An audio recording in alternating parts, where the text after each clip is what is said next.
Amen. Gloire au Seigneur. Alléluia.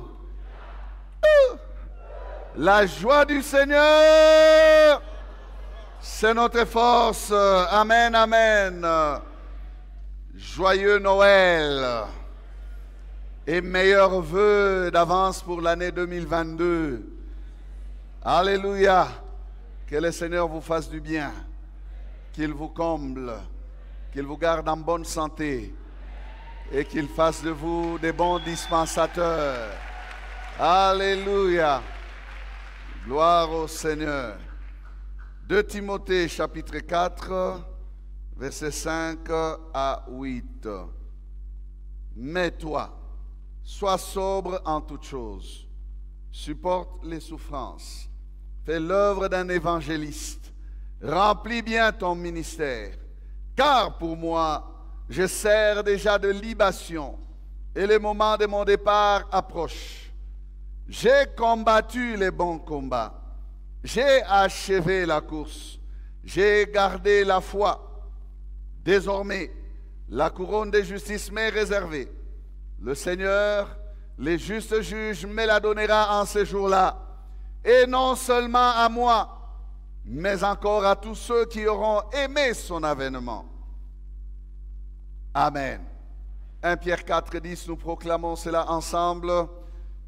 Comme des bons dispensateurs des diverses grâces de Dieu, que chacun de vous mette au service des autres le don qu'il a reçu. Amen. Bon appétit. Que Dieu soit béni. C'est le dernier dimanche de l'année, comme je le disais tout à l'heure. Je voudrais exprimer toute ma gratitude envers le Seigneur qui nous a permis de le servir le premier dimanche de cette année, mais aussi aujourd'hui le dernier dimanche de l'année. Ce n'est pas parce que nous sommes forts, nous sommes spéciaux, non, mais c'est parce que bénéficiaires de sa grâce. Vous avez été ici toute l'année. Oui, acclamez le Seigneur pour cela. Bénéficiaires de sa grâce. Bénéficiaires de sa grâce. Tout simplement, tout simplement. Gloire au Seigneur. Nous pensons ici, oh là là, cette semaine a été une semaine terrible en événements. Le pasteur Timba a déménagé, il est parti dans la gloire. C'est mon parrain de mariage, mon coach. C'est lui qui m'a appris les ABC de l'évangélisation. C'est avec lui que nous avons forgé les armes. Nous avons commencé l'équipe d'évangélisation à la borne Upen. Nous avons été missionnaires avec lui ensemble pour implanter Inga, pour implanter Trinité, la parole de vie Limité, parole du salut Gombe. Toutes les extensions qui commençaient dans les années 90, nous avons été au four et au moulin à ses côtés et servant le Seigneur, apprenant cette œuvre d'évangélisation. Nos cœurs ont été bouleversés. Il n'est pas si vieux que ça. Non, partir à 56 ans, c'est très tôt. Très tôt. Très tôt. Mais si Dieu l'a voulu ainsi, gloire au Seigneur. Et hier, une autre nouvelle est tombée de la Tanzanie. Le bishop Ranuel a déménagé aussi. Vous les connaissez, voilà. Donc je dis cette semaine, terrible. À 8 h du matin, on m'a appelé par le pasteur Joël pour dire le bishop nous a quittés ce matin à 5 h. Bien-aimé, Jésus est proche. Amen. J'ai combattu les bons combats. J'ai achevé la course. J'ai gardé la foi. 3 certitudes qu'il vous faut avoir pour en arriver à dire désormais la couronne de justice m'est réservée. Vous n'avez pas ces 3 certitudes, arrêtez de parler couronne. Nous avons encore le temps, frère, le temps de marquer les points pour le royaume. Combien d'hommes et de femmes gaspillent leur temps, leur jeunesse, leur énergie dans des choses vaines. dans des choses vaines. S'il vous plaît, je vous en supplie, travaillez pour être couronné en bon dispensateur. Amen. Courez de manière à remporter la course. Voilà, nous avons déjà parlé de tout cela. Il nous faut avancer ce matin. Nous voulons avancer. Nous sommes dans les DG 28 et notre sous-thème, c'est les DG couronnés 3. Nous avons déjà décortiqué plusieurs pensées dans ces versets de 2 Timothée 4, 5 à 8. Mais ce matin, nous voulons aller de l'avant. Ce matin, nous traversons les cieux. Nous traversons les cieux pour aller voir ce qui va se passer au ciel, justement avec les DG couronnés, comment les choses seront de l'autre côté. Oh frère, nous devons avoir la perspective du ciel. Parce que nous ne sommes pas de la terre. Amen.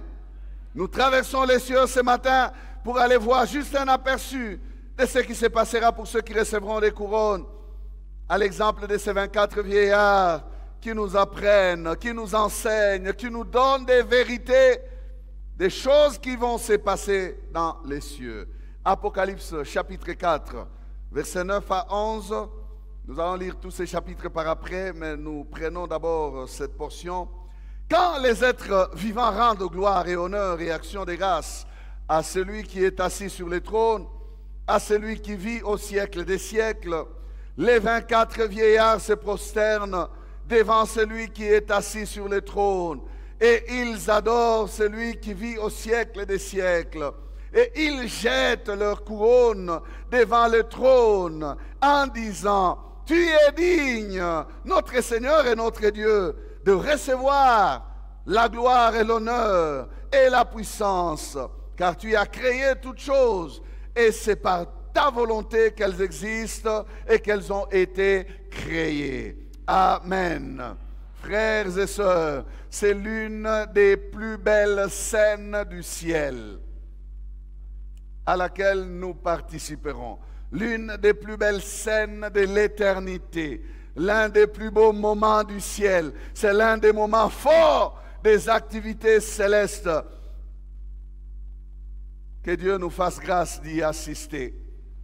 Oh, qu'il nous permette d'assister. Je disais qu'il nous permette de participer à ces moments-là. Non, ton amen est...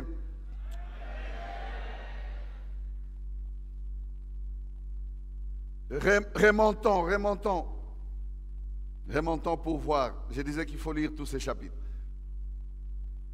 Après cela, premier verset, jusqu'au verset 4. J'ai regardé et voici, une porte était ouverte dans le ciel. La première voix que j'avais entendue, comme le son d'une trompette et qui me parlait, dit: monte ici et je te ferai voir ce qui doit arriver dans la suite. Vous voyez, ce qui doit arriver dans la suite. Aussitôt, je fus ravi en esprit. Et voici, il y avait un trône dans le ciel. Et sur ce trône, quelqu'un était assis. Celui qui était assis avait l'aspect d'une pierre de jaspe et de sardoine. Et le trône était environné d'un arc-en-ciel semblable à de l'émeraude. Autour du trône, j'ai vu 24 trônes. Et sur ces trônes, 24 vieillards assis, revêtus des vêtements blancs, et sur leurs têtes des couronnes d'or. Du trône sortent des éclairs, des voix et des tonnerres. Devant le trône brûlent 7 lampes ardentes, qui sont les 7 esprits de Dieu. Il y a, on avance, hein, on continue, 5, 6, jusque plus bas. Il y a encore devant le trône comme une mer de verre, semblable à du cristal. Au milieu du trône et autour du trône, il y a 4 êtres vivants remplis d'yeux devant et derrière. Le premier être vivant est semblable à un lion. Le second être vivant est semblable à un veau. Le troisième être vivant a la face d'un homme. Et le quatrième être vivant est semblable à un aigle qui vole. Les 4 êtres vivants ont chacun 6 ailes. Et ils sont remplis d'yeux tout autour et au-dedans. Ils ne cessent de dire jour et nuit: Saint, Saint, Saint est le Seigneur Dieu, le Tout-Puissant, qui était, qui est et qui vient. Amen. Quelle adoration, quelles actions de grâce. Les 4 êtres vivants adorent et les 24 vieillards répondent à l'adoration des 4 êtres vivants. Je n'ai pas, bien-aimé, été au ciel pour m'arrêter et essayer de commenter ces choses. Non, qu'il plaise au Seigneur de nous permettre de voir ces êtres vivants qui sont remplis de Dieu tout autour. Comment sont-ils? Ils sont en même temps au milieu du trône et autour du trône. Je ne comprends pas ces choses, ça me dépasse. Mais ils sont là. Et il y a 24 trônes. Et sur ces trônes sont assis 24 vieillards. Et ces 24 vieillards adorent, répondent à l'adoration des 4 êtres vivants. Tous les ciels adorent celui qui est assis sur les trônes. Nous sommes bien-aimés dans l'éternité. Et une expression comme celle qui dit jour et nuit, ça c'est pour nous, pour que nous comprenions que sans cesse et sans cesser, les 4 êtres vivants ont pour travail d'adorer celui qui est assis sur les trônes. Alléluia. Sans cesse et sans cesser. À nous, il a demandé de prier sans cesse. Nous n'arrivons pas à le faire. Mais il y a des hommes fidèles, des êtres. Pourquoi j'ai dit des hommes? Des êtres fidèles qui ont la capacité d'adorer jour et nuit. Imaginez, jour et nuit. C'est pour que nous comprenions que le Seigneur vit dans une atmosphère d'adoration continuelle. Il vit dans une atmosphère d'adoration perpétuelle.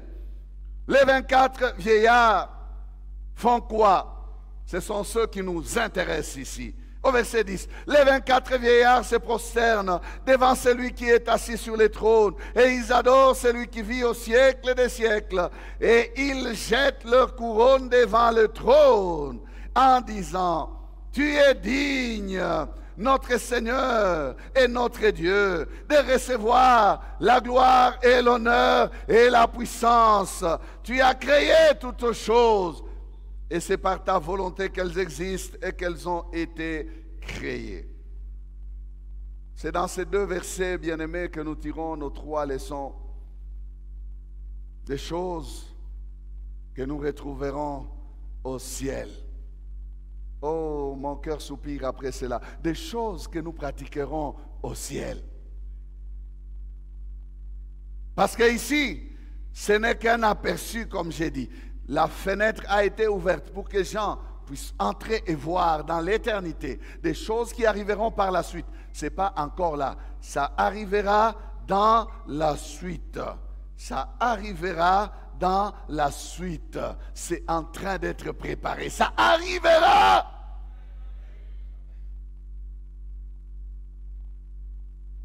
C'est dans ces 2 versets, je disais, que tout l'enseignement de ce dimanche repose.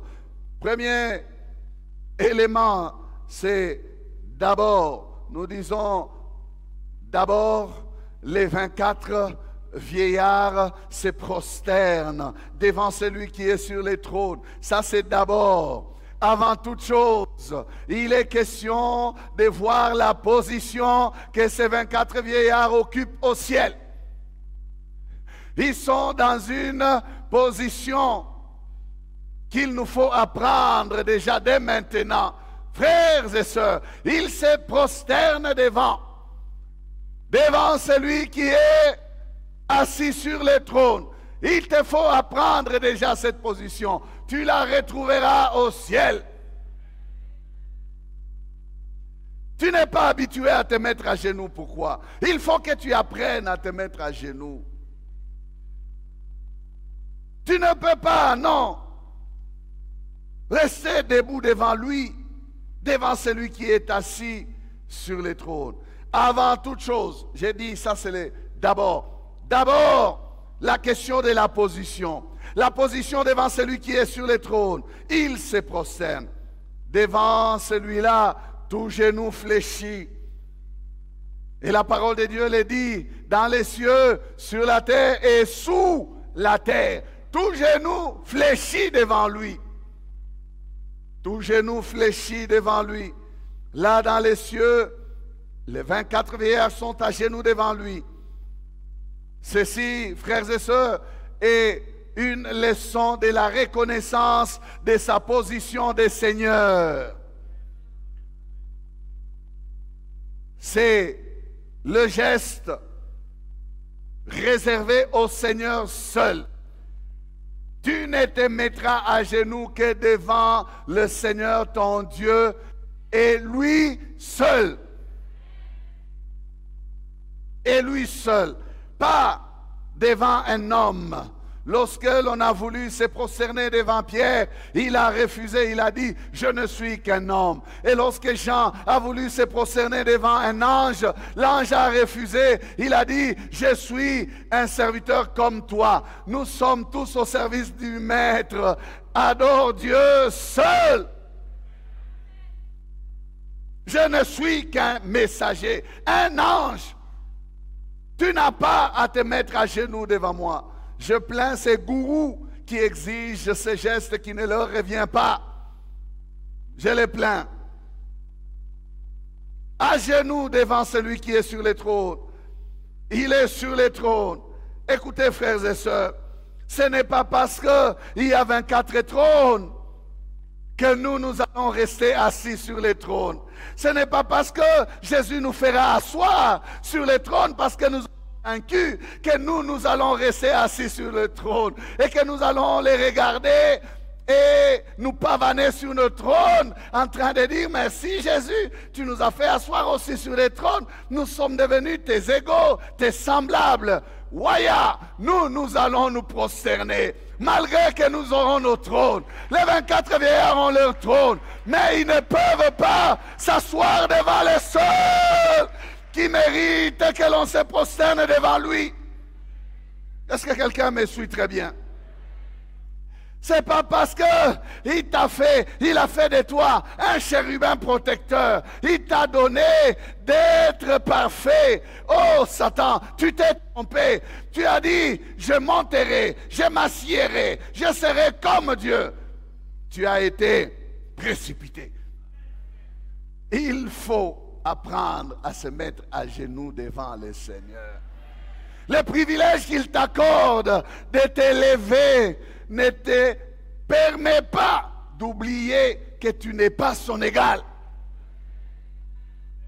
Est-ce qu'un homme est en train de me suivre très bien ce dernier dimanche? Le privilège qu'il nous accorde de connaître ces choses. Il y a des gens qui se laissent séduire et distraire. Il devient assez riche, il devient assez puissant, il oublie qu'il n'est qu'un homme. Tu dois apprendre à te mettre à genoux. J'aime cette histoire, je ne sais pas si elle est vraie, mais un homme de Dieu l'a raconté quelque part. Il y avait un général, il avait ses gardes du corps, il allait à l'église souvent avec ses gardes du corps. Et le jour où le prédicateur avait prêché, le général s'est approché et il s'est mis à genoux devant l'autel, là devant. Et quand il tourne comme ça, il regarde derrière lui, son garde du corps est là. Il le regarde et dit, Awate, Awate, Awate. Les gardes du corps l'ont regardé. Il lui a dit, non chef, ici je ne suis pas à genoux pour toi. Je suis venu aussi me mettre à genoux devant lui. Devant lui les généraux s'agenouillent. Devant lui les présidents s'agenouillent. Devant lui les rois s'agenouillent. Devant lui tout genou fléchit. Devant lui tout genou fléchit. D'abord, une question de position. Frère, est-il réellement ton Seigneur? Se mettre à genoux n'est pas un geste hypocrite, c'est un geste de soumission, un geste de dépendance, un geste de dire, tu es plus grand, je ne suis rien. Tu es plus élevé, je suis plus bas. Tu es élevé, je ne suis rien. D'abord, une question de position. Les 24 vieillards se prosternent. C'est au ciel, frère. Ils ont leur trône, ils abandonnent leur trône. Ils disent non, il y a un trône qui est plus élevé que le nôtre. Nous n'avons pas besoin de nous asseoir et de les regarder comme ça, même si nous faisons partie de ces conseils. Il y a les 12 de l'Ancien Testament, il y a les 12 du Nouveau Testament. 24 trônes sont là. On dirait le gouvernement céleste réuni. Non, non, mais il y a un roi des rois. Il y a un roi des rois. Il y a le roi des rois. Oh, je dis, il y a le roi des rois. J'ai dit, il y a le roi des rois. N'oublie jamais que tu n'es qu'un homme. Et n'exige pas de ton semblable de se mettre à tes pieds. Non, tu es un homme. Joseph régnait sur la maison de Potiphar. Mais j'aime que l'attitude de Joseph. Il connaissait ses limites. Lorsque la femme de Potiphar veut se donner à lui, non, Joseph dit, je ne suis qu'un serviteur dans cette maison. Je ne peux pas toucher à ce qui appartient à mon maître. La femme et l'homme sont une seule et même chair.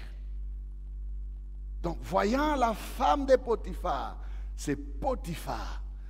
C'est le corps de Potiphar. Ça, c'est réservé à Potiphar. Joseph s'est mis à sa place. Il dit, dans cette maison, mon maître ne me prive de rien. Il ne m'a pas limité, mais je ne peux pas dépasser mes limites. Il y a des gens qui deviennent orgueilleux à cause de leur position. Ils se croient tout permis. Non, homme, je te répète encore, tu n'es qu'un homme. Et tu dois connaître tes limites. Il y a des gens qui franchissent facilement les limites et ils traversent, ils vont plus loin. Attention.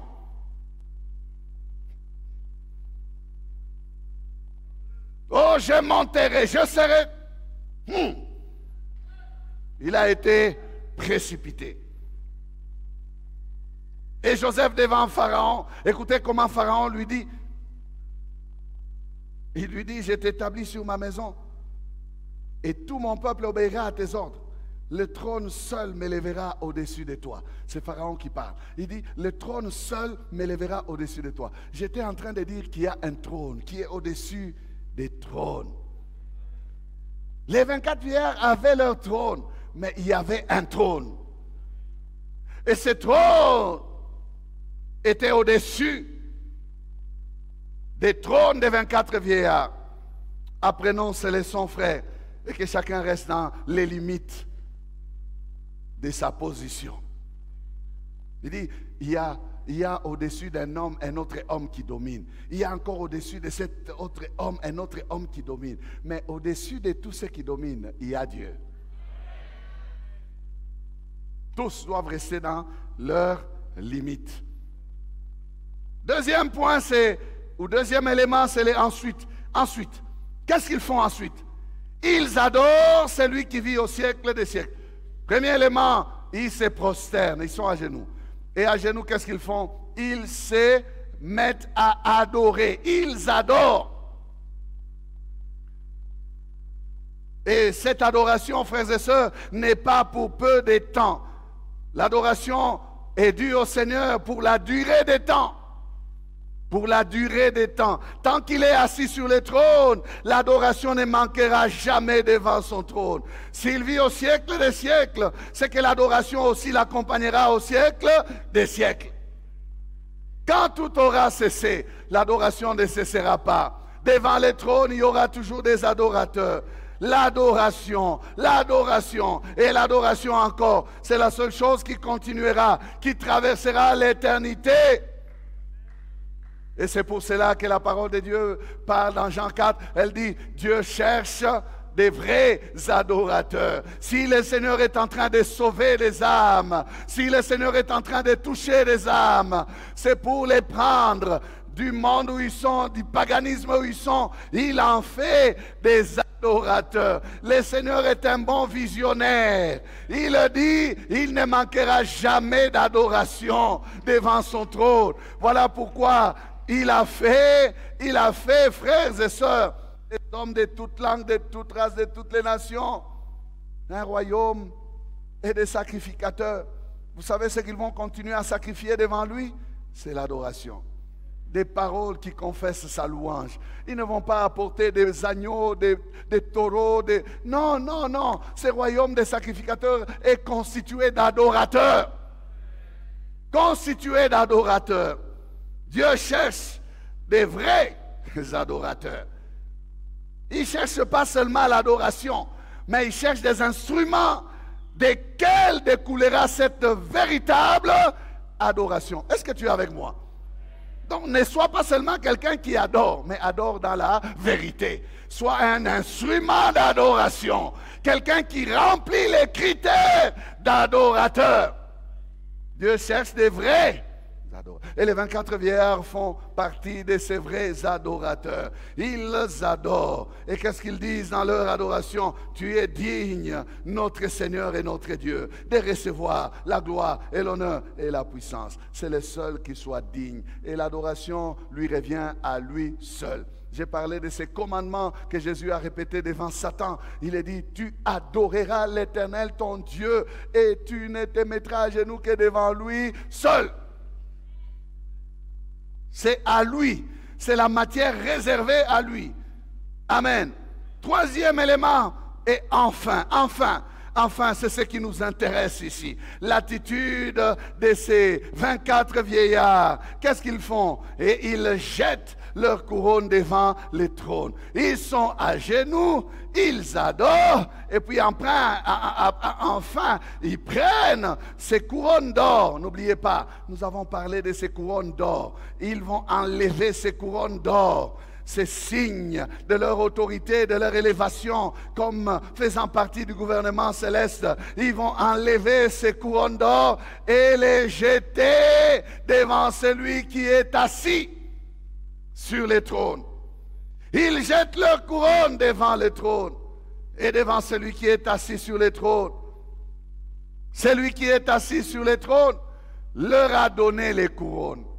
Oh, ça me dépasse. C'est celui qui est assis sur le trône qui leur a donné ces couronnes. Mais il n'y a pas quelque part où on décrit, on dit, il leur a demandé ces couronnes. Non, il ne leur a pas demandé pour dire, retournez-moi mes couronnes, honorez-moi avec ces couronnes. Non, écoutez, ça, c'est une inspiration des 24 vieillards. Ça vient de leur cœur. C'est eux-mêmes qui disent que, qu'avons-nous dans les mains? Ici au ciel, nous n'avons rien d'autre. Nous n'avons que ce que lui nous a donné. Frères et sœurs, prendre ce qui est sur nous, prendre ce qui est à nous et le mettre au pied de celui qui est assis sur le trône fait partie de la véritable adoration. Peut-être que tu ne comprends pas encore très bien. Tu vas comprendre. Ils sont là, ils sont comme ça. Mais ils ont quand même quelque chose sur leur tête. Quelle leçon sur les actions de grâce? Quelle leçon pour dire tu ne te présenteras pas devant ton Dieu les mains vides? Quelle leçon? C'est au ciel, frère, c'est au ciel. Nous avons reçu de toi ces couronnes. Mais nous sommes devant toi. Qu'est-ce que nous pouvons faire? Nous n'avons rien, nous sommes des mains vides. Ah, des craintes d'enlever nos robes blanches. Non, non, non, non, nous avons quand même des couronnes d'or. Devant toi, devant toi, devant toi, devant toi. De même, ils ont à l'esprit ces gestes forts de jeter leur couronne devant celui qui est assis sur le trône. Ils disent par cette attitude, frère, que ces couronnes qu'ils ont ne dépasse pas celui qu'ils ont pour Seigneur. Ton amen là n'est pas là. Les couronnes qu'ils ont ne dépassent pas les seigneurs qu'ils ont. Il y a des gens qui se cramponnent à leurs petits avoirs, comme si leurs petits avoirs dépassaient la grandeur de notre Dieu. Non, tes petits avoirs ne dépassent pas Dieu. Il faut regarder ce que tu as comme inutile devant celui qui est sur le trône. Les couronnes que nous avons, non, ce n'est pas quelque chose que nous allons conserver pour nous-mêmes et dire non, non, ça c'est toi qui nous as donné ça. Non, ils disent par cette attitude que les couronnes que nous avons ne peuvent nous distraire dans l'attention que nous te devons, toi qui es sur le trône. Même ce qu'il y a de plus précieux ne captive pas notre attention.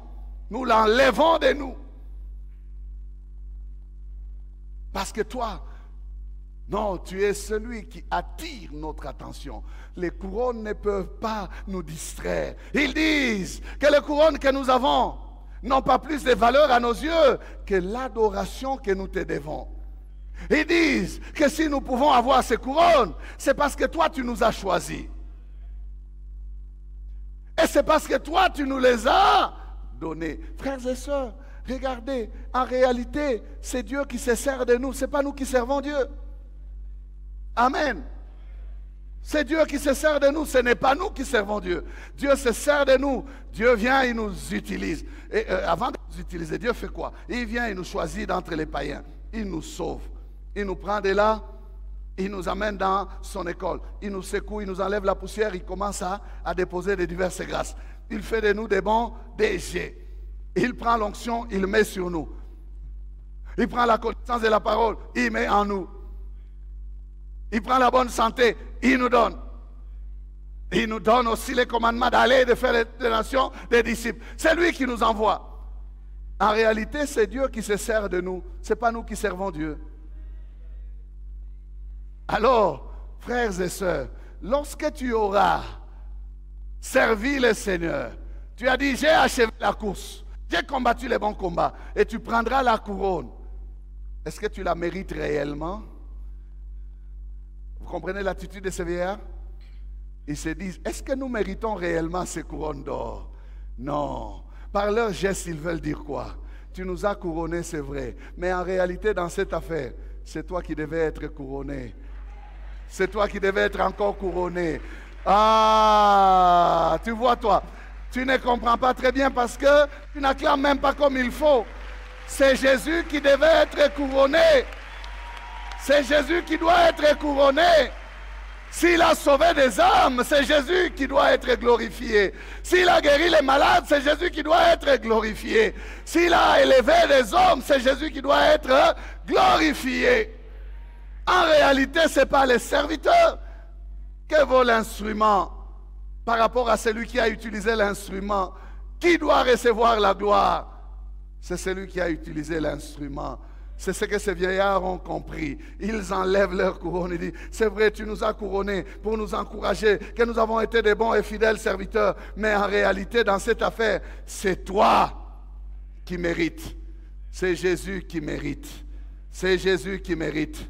Oh, je répète encore cela, c'est Jésus qui mérite. Vous savez, par cette attitude, il nous enseigne, ces gens, qu'au ciel, on n'aura même pas le temps de regarder ses frères qui a été sauvé comme au travers du feu. Il est sauvé comme au travers du feu, il n'a rien. On n'aura pas à se moquer de lui. Non, tellement que notre attention sera attirée par celui qui mérite. Les couronnes que nous avons, nous n'allons pas les garder sur nous. Nous n'allons même pas remarquer la différence. Peut-être que celui qui n'a rien reçu manquera quoi jeter aux pieds du Seigneur. Mais au moins, nous n'allons pas les huer. Tu as vu, hein? Moi, je lui donne ça. Non. Non. Non. Nos yeux seront fixés sur lui. Oh, frères et sœurs, nos yeux se rassasieront de Jésus. Nos bouches adoreront Jésus. Nos cœurs seront remplis que de Jésus. Et nous serons là en train de jeter nos couronnes. Écoutez, si sur la terre, quelqu'un remporte une médaille d'or aux Jeux Olympiques quelque part, quand il retourne dans son pays, les athlètes de ce monde qui sont couronnés dans leur compétition, qu'est-ce qu'ils font? Ils se bousculent devant les portes des palais des nations pour aller remettre leurs trophées, leurs coupes, leurs médailles d'or, leurs médailles de distinction aux chefs des États qui dirigent les nations pour faire la fierté de leur nation. Alors, j'annonce à quelqu'un ici que ta couronne fera la fierté de ton Seigneur. Ta couronne fera la fierté de ton Jésus. Ta couronne fera la fierté de ton Seigneur. Tu ne la garderas pas pour toi-même en train de la regarder comme ça. Oh, j'ai gagné, champion et champion. Non. Tu seras là à genoux Et Jésus, c'est toi qui la mérites. C'est toi qui mérites cette couronne. Ta couronne fera la fierté de Jésus. Remporte cette couronne. Jésus attend cette couronne. Ça fera la fierté de Jésus. Jésus est assis. Il est là sur le trône. Il reçoit les couronnes. Écoutez, c'est intéressant. Je vous ai dit, c'est l'une des plus belles scènes de l'éternité. Les couronnés alignés en train de déposer leur couronne devant celui qui est assis sur le trône. Chacun reconnaîtra que si j'ai eu ça, c'est à cause de toi. C'est parce que tu m'as donné. C'est parce que ça vient de toi. C'est parce que c'est toi qui as donné l'onction. C'est toi qui m'as utilisé. Tu les mérites. Tu les mérites. En vérité, je vous l'ai dit, personne ne sera digne de garder sa couronne sur sa tête. Il se sentira tellement reconnaissant à Jésus qu'il ne pourra que la jeter devant le trône, aux pieds de Jésus. Ça s'appelle l'action de grâce au ciel. Même au ciel, l'action de grâce sera là. Ça s'appelle action de grâce au ciel. Ça s'appelle rendre à Jésus notre reconnaissance. Ce geste de couronner est un fort enseignement sur les actions de grâce. Frères et sœurs, nous devons apprendre pour tout ce qu'il fait dans nos vies. Nous devons apprendre à lui rendre grâce. Il nous les demande. Il dit, cela est la volonté de Dieu pour nous. Rendez grâce à Dieu en toutes circonstances, en toutes choses. Chaque exploit, chaque pas de progrès, chaque percée réalisée, chaque étape franchie, tout dans nos vies doit s'accompagner de notre reconnaissance envers Dieu. Cela doit s'accompagner de nos actions de grâce. De nos actions de grâce. De nos actions de grâce. Tu as eu un nouveau travail, action de grâce. Tu t'es marié cette année, action de grâce. Tu es en vie alors que plusieurs sont morts, action de grâce. Tu peux venir à l'église toute l'année durant. Action de grâce. Tu es parti, tu es revenu alors que les avions font des crashs. Action de grâce. Chaque étape, chaque percée, chaque exploit, même chaque défaite, même chaque circonstance douloureuse. Action de grâce. Amen. Pour 2021, action de grâce. Nous rendons grâce au Seigneur pour cette année. Nous rendons grâce au Seigneur et nous pouvons lui présenter les fruits de l'année. Seigneur, cette année, je n'ai pas pu manquer de la nourriture ni des vêtements. Tu mérites ces choses. Je te les donne. Je te les retourne. Je disais, c'est ce qu'il y a sur nous que nous utilisons pour retourner au Seigneur. Amen. Seigneur, merci de nous avoir permis de traverser cette année, de te servir jusqu'à ce dernier dimanche. Tu le mérites. Bien-aimés, nous vous remercions d'avoir suivi ce message et nous prions pour que la grâce du Seigneur continue à agir dans votre cœur et que le message puisse apporter des fruits pour lesquels Dieu l'a envoyé chez vous. Nous voulons juste vous encourager à vous qui n'avez pas encore donné votre vie à Christ, à faire cette prière avec nous maintenant et à faire cette prière avec un cœur ouvert et une décision venant de votre cœur. Vous pouvez juste prier avec nous maintenant en répétant ces paroles après moi et en disant ceci. Seigneur Jésus, je t'ouvre mon cœur, je te donne ma vie. Sois mon Seigneur et mon Sauveur. Pardonne mes péchés, Seigneur. Inscris mon nom dans ton livre de vie. Je m'abandonne à toi. Que le Saint-Esprit m'aide à te suivre et à te servir. Merci pour la nouveauté de vie et merci pour, Seigneur, au Dieu de gloire, l'obéissance à ta parole que tu crées en moi. Parce que c'est toi qui crées le vouloir et le faire. Selon ton bon plaisir. Je te dis merci. Amen. Que Dieu vous bénisse parce que vous avez pris la décision de devenir chrétien et de vous engager à suivre Jésus et à les servir. Vous pouvez nous contacter au numéro qui apparaît à l'écran et nous serons toujours disposés à répondre à vos questions, à vos préoccupations. Nous sommes là pour vous servir et nous serons aussi heureux d'avoir un temps de prière avec vous dans nos installations 6 avenue Kasavubu Sandoa à l'église La Parole Éternelle ici à Lumbashi. Que Dieu vous bénisse, que sa grâce et sa paix soient dans vos maisons. Au revoir, nous vous aimons.